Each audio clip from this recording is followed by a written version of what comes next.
Olá, pessoal! Como é que estão todos? Bem?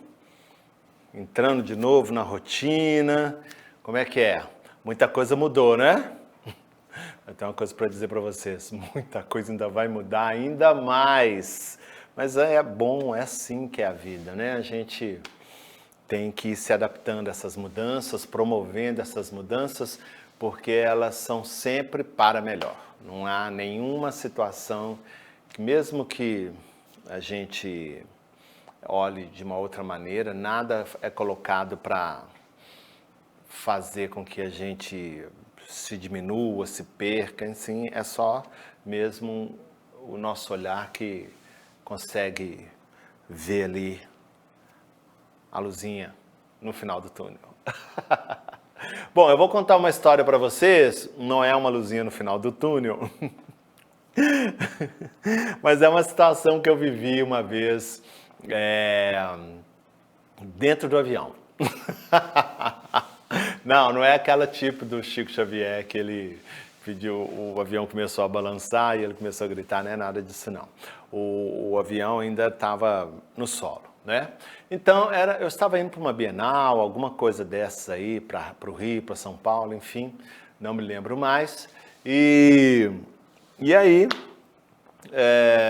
a aeromoça, né, avisou de que a gente desligasse os nossos celulares e todos os aparelhos eletrônicos, porque o avião estava sendo reabastecido e precisava dessas providências como medida de segurança. E eu desliguei o meu, todo mundo desligou, e aí, do outro lado da fileira da cadeira, tá lá uma senhora no celular.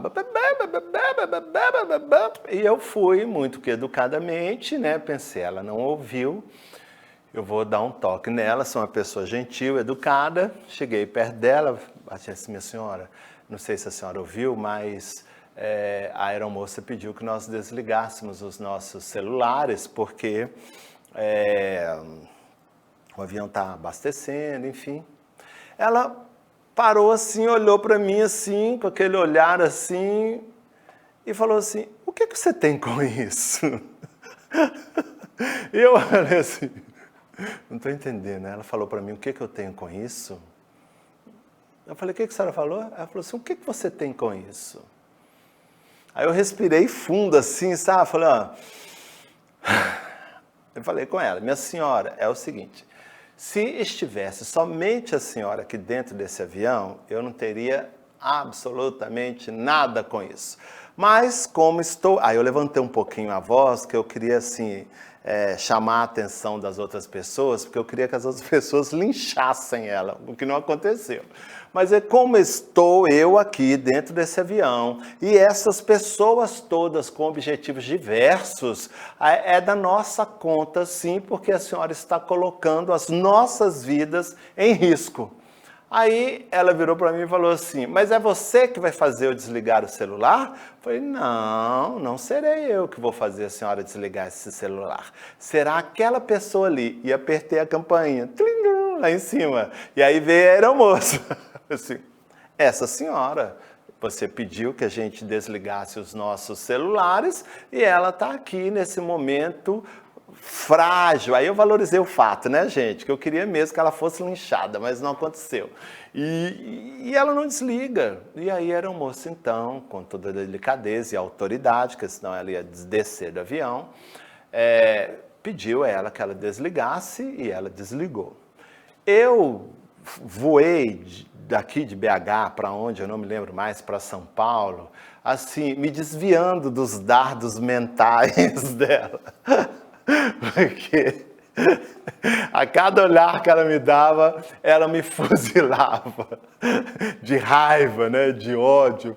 Mas assim, gente, mas pelo amor de Deus, uma das coisas que sempre me gera indignação é o quanto que algumas pessoas têm o desplante de desobedecer regras de segurança. Né? Não sei se vocês já repararam, quando a gente está descendo, aí a aeromoça faz as recomendações, mantenham os seus celulares desligados, é a mesma coisa de dizer assim, liga todo mundo o celular. Todo mundo liga. Mantenham-se sentados, levanta todo mundo. Eu não consigo entender aquele desespero que quando o avião está taxiando e encosta, só ouve barulhinho de cinto abrindo, e todo mundo ficando em pé, se acotovelando naquele corredor estreito, tirando mala lá de cima. Gente, a porta ainda nem abriu, que pressa é essa, né? Isso sempre me tira do sério, isso sempre me... Eu sempre fico, gente, o que está acontecendo, né? O que acontece conosco? Então tá aí, uma história real, né? Nas minhas indas e vindas aí, nessas viagens em busca de trabalho nas feiras e nas bienais do Brasil. Oh, Jesus, só Deus. Bom, eu vou me colocar aqui então à disposição. Certamente Calunga já está aqui, né? Deve estar por aí no estúdio. E daqui a pouquinho a gente volta, tá bom? Não sai daí não, tá? Um abracinho. É só um tempinho.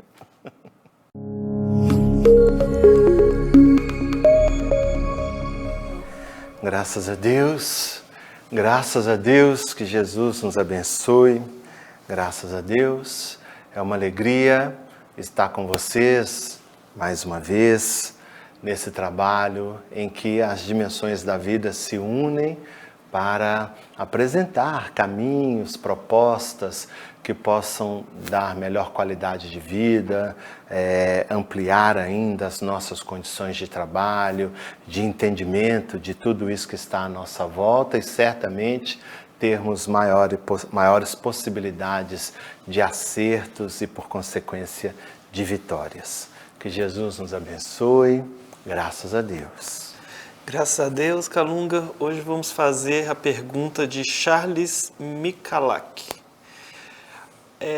Calunga, como os pensamentos ou força mental nos ajudam e nos atrapalham no dia a dia e um pouco mais além? Como essas correntes de pensamentos dirigidos pela grande mídia acabam influenciando a população? Graças a Deus, não é?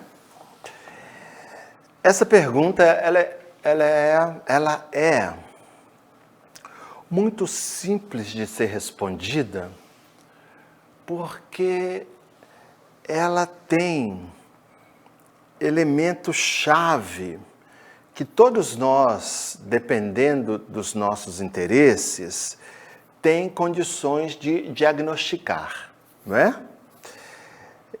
Eu já falei aqui várias vezes, e certamente vocês que me ouvem já leram, já participaram de atividades onde essa seleção ela se apresenta de uma maneira espontânea, principalmente porque nesse processo seletivo, um dos pontos primordiais para que eles se apresentem é a nossa aceitação, a nossa simpatia.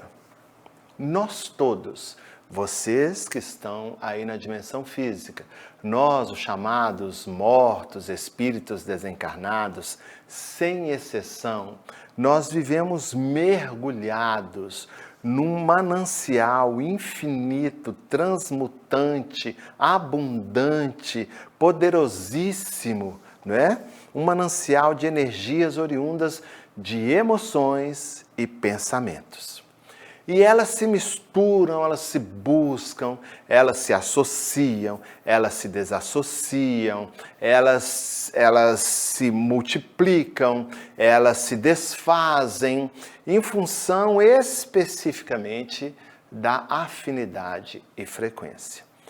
Nesse universo de entrechoque de pensamentos e de emoções, nós, criaturas humanas encarnadas e desencarnadas, nos movimentamos. É dentro desse emaranhado de fios, alguns grotescos, grossos, pegajosos, mal cheirosos, com cores aberrantes, e outros de fios mais sutis, mais leves, com aromas agradáveis, brilhantes, nesse emaranhado, estão ali. A busca, a caça de algo que possa dar a essas emoções e a esses pensamentos a possibilidade de se concretizarem, seja na dimensão física, seja na dimensão espiritual. Sim, e eles irão se concretizar a partir do momento que o indivíduo ou uma coletividade se afinize com aquelas correntes mentais e emocionais e a partir do seu ato, vontade e ato, concretize aquilo em forma pelas palavras, pelas atitudes, pelos processos de relação que o indivíduo estabelece a partir do instante dessa hipersensibilização. Tudo que advém do mundo físico ou no mundo espiritual é fruto dessa somatização, dessas energias mentais e emocionais nas quais a gente está mergulhado e se move, obedecendo a esses interesses, a índole, a caráter, a personalidade.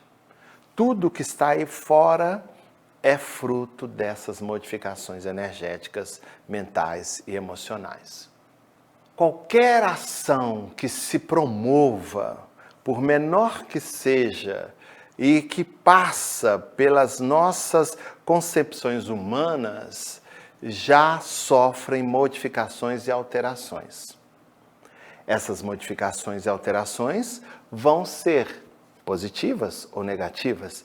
E olha que interessante, elas já vêm com esse rótulo, com esse carimbo.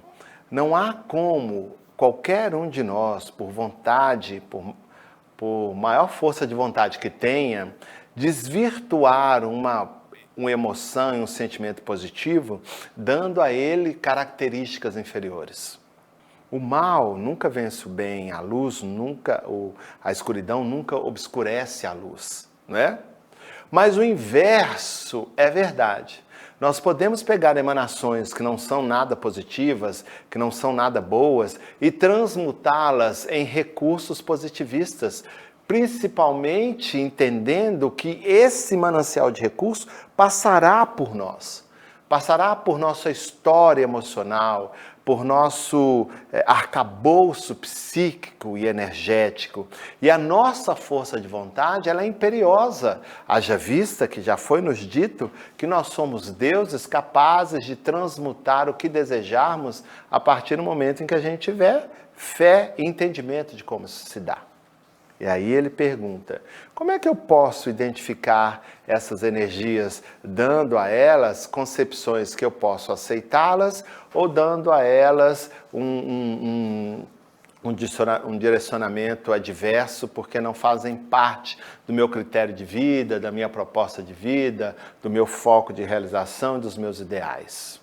É simples, é só você primeiramente se posicionar, não é? Posicionar de que maneira? O que você espera da vida?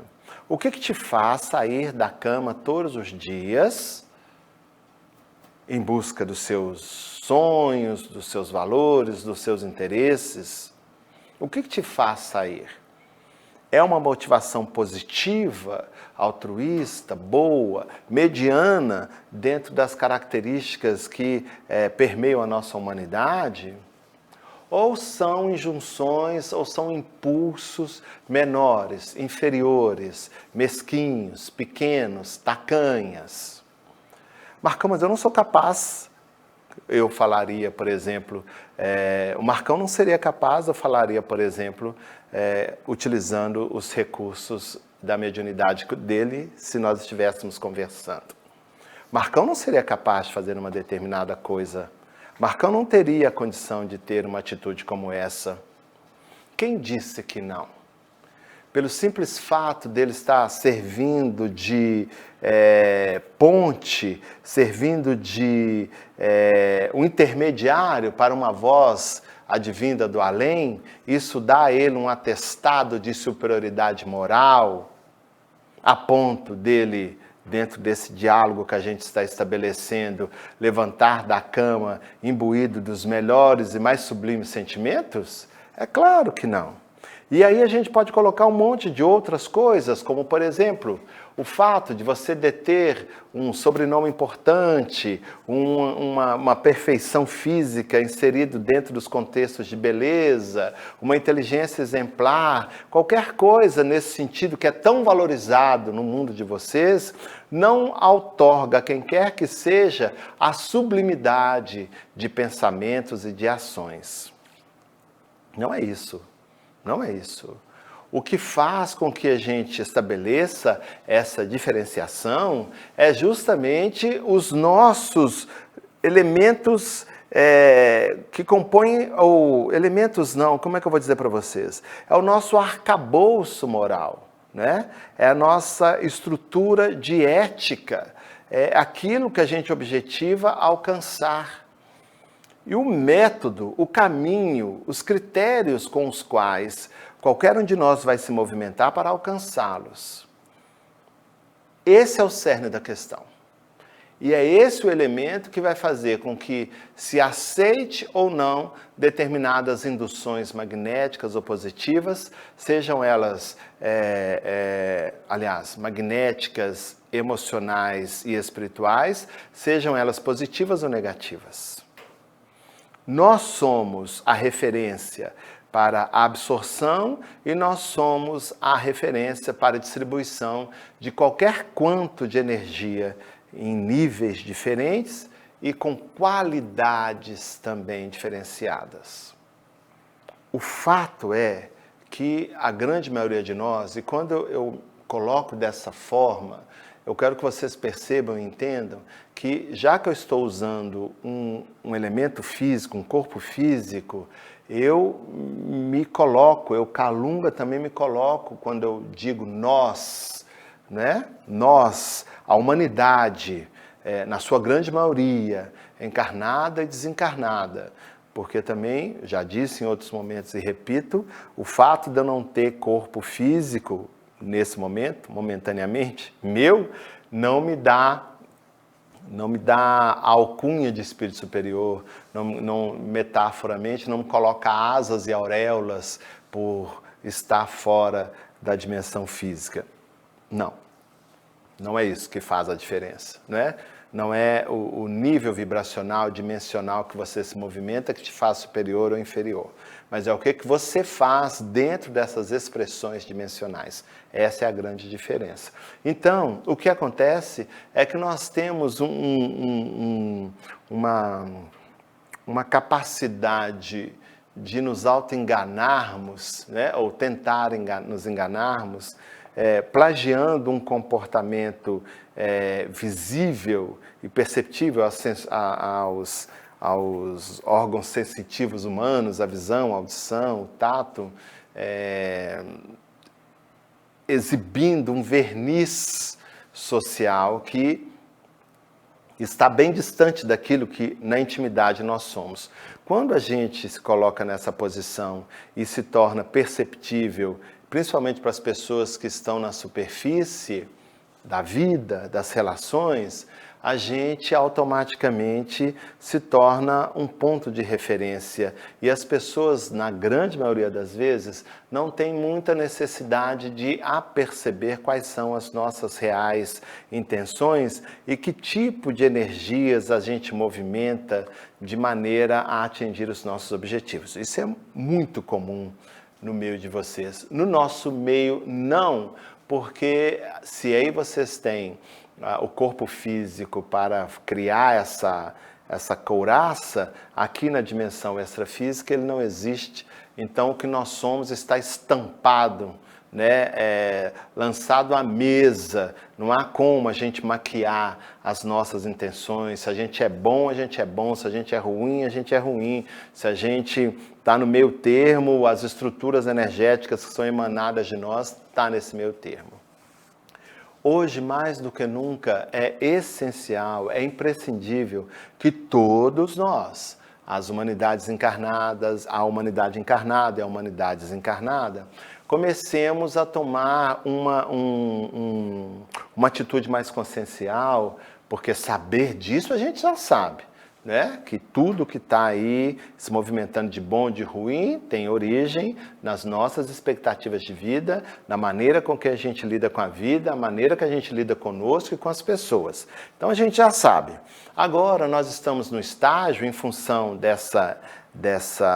desse excesso, né, de coisas distorcidas que estão se movimentando em torno de nós e dentro de nós, é essencial, já passou da hora inclusive, que a gente comece a prestar um pouco mais de atenção do que a gente expõe, do que a gente vincula, do que a gente espalha na ambientação onde a gente vive. E, em contrapartida, prestar atenção nos conteúdos que a gente absorve, a qualidade desses conteúdos, o poder destrutivo ou poder reparador desses elementos. E isso é muito fácil de se fazer. É só a gente eleger de uma maneira criteriosa recursos que nos possibilitem exercitar os nossos valores nobres. Qualquer um de nós, esteja na dimensão física, na dimensão extrafísica, que tem o domínio da sua racionalidade, que é capaz de raciocinar, de pensar, de criar estratégias, de ser senhor do seu destino em níveis diferentes, tem essa condição.